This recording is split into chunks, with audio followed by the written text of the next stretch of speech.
Hi everyone! In this session, we will focus on how you can check and maintain the quality of the foods. We have three lesson objectives in this session. Number 1. Give the meaning of food packaging, its importance and functions. Number 2. Select appropriate packaging materials. And number 3. Adapt appropriate methods and label foods according to industry standards. So, those are the three objectives that we need to attain. Now, what is the meaning of food packaging? What does it mean? Food packaging is packaging of food which requires protection, tampering resistance, and special physical, chemical, or biological needs. So, as a food preparer or cookery students, we must be very careful in using appropriate food packaging materials. Aside from that, in this session, food packaging also shows in the product label any information on the food being consumed.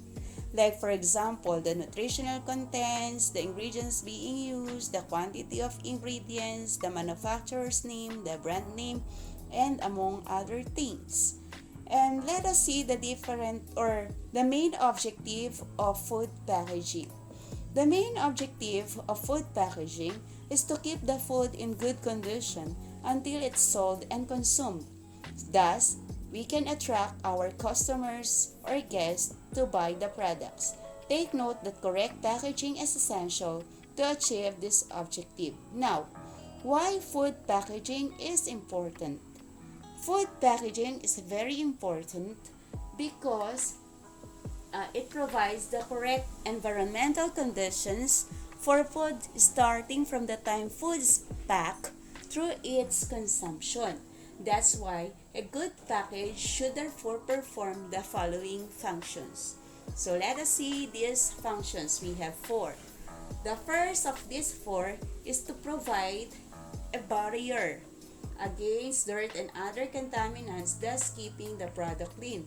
Second, prevent losses. For example, packages should be securely closed to prevent leakage. Number 3, protect food against physical and chemical damage. For example, the harmful effects of airline insects.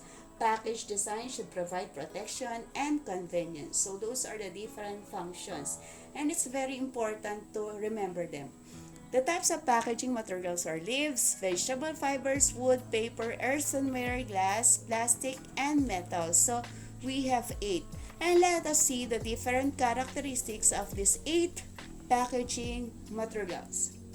Let's first talk about the leaves as our first packaging materials. What are the characteristics of this? Leaves, like banana leaves, are often used for wrapping certain types of food. Example, suman. Corn husk is used to wrap corn paste or unrefined black sugar and cooked foods of all types.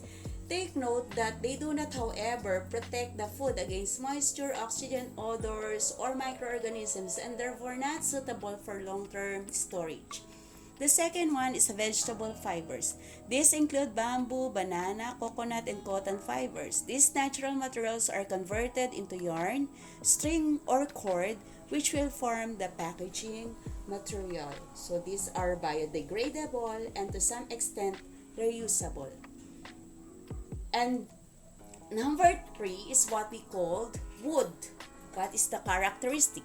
Wooden shipping containers have traditionally been used for a wide range of solid and liquid foods including fruits, vegetables, tea, and beer.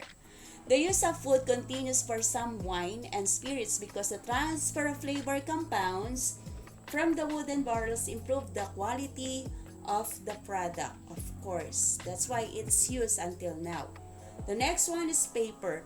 Paper is an inexpensive packaging material. It is, however, highly absorptive, fairly easily torn, and offers no barrier to water or gases. The degree of paper reuse will depend on its former use. Of course, if the paper is overused, dirty, or stained, it should be rejected. Earthenware. Earthenware pots are used worldwide for storing liquids and solid foods such as curd, yogurt, beer, dried food, and honey. So, the corks, wooden lids, leaves, wax, plastic sheets, or combination of these are used to seal the pots. And the next one is glass. Has many properties which make it popular choice as packaging materials, such as able to withstand heat treatment like sterilization, does not react with food, protect the food from crushing and bruising, resistant to moisture, gases, odor, and microorganisms, of course. So let's proceed to the next one.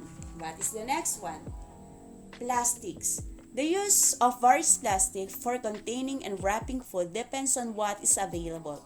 Plastics are extremely useful as they can be made in either soft or hard forms as sheet or containers and with different thickness, light resistance, and flexibility.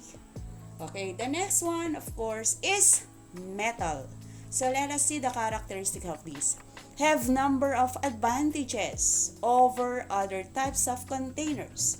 A. Provide total protection of the contents. B. Are tamper-proof. And C.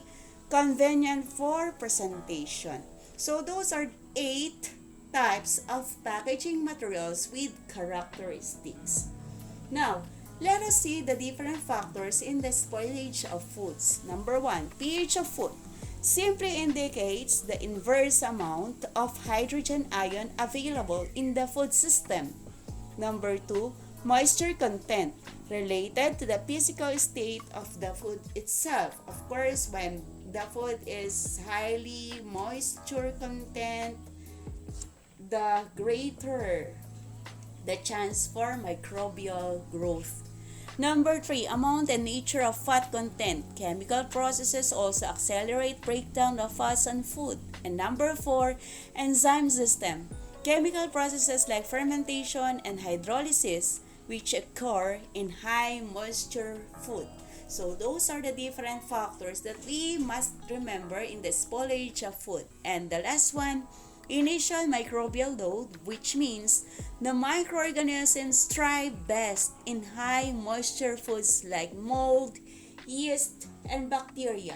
They grow faster in food with a high moisture content. Remember these 5 factors in the spoilage of food so that we can choose the appropriate packaging materials. Now, let's proceed to the different classification of packaging. Number 1, primary package is meant directly contain the product. The second, secondary package is utilized to contain a specified number of unit or packs. Like for example, half dozen. Its major function is to allow for the unit packs to be carried in bulk. And number 3, tertiary package is normally for bulk transport or storage in large warehouses. And of course, these 3 classification of packaging are always used. So we need to consider them. Let us now see the different methods of food packaging. We have the first one, the home canned foods. One of the oldest and most common methods of food packaging. The second one, freezing and chilling food. Another common method of packaging food is freezing and chilling. So these 2 are the oldest and the common methods. Let us see our next one, the canned foods. Our number 3. So canning food as a method of food processing have been around. So a method of processing foods that are canned commercially are cooked prior for being placed in the can. Number 4, foil packaging, one of the innovative methods of commercial food packaging. And foil wraps are often pouches that are filled and then the bottom and top of the pouch is sealed. What must appear on the label? The name, the list of ingredients, the quantity of ingredients, net quantity, date of minimum durability, and special storage instructions, name of business address, place of origin, instruction for use, and the last one, if beverages with more than 1.2% alcohol by volume must declare, of course, their actual alcoholic strength. So the reference of this topic, you can see that In Cookery Module 1, Manual, pages 167-194, Technical Vocational Livelihood Education under DepEd, the author of these are also available. And then, thank you for watching this video, as well as thank you if you hit the like and the subscribe button. Thank you so much.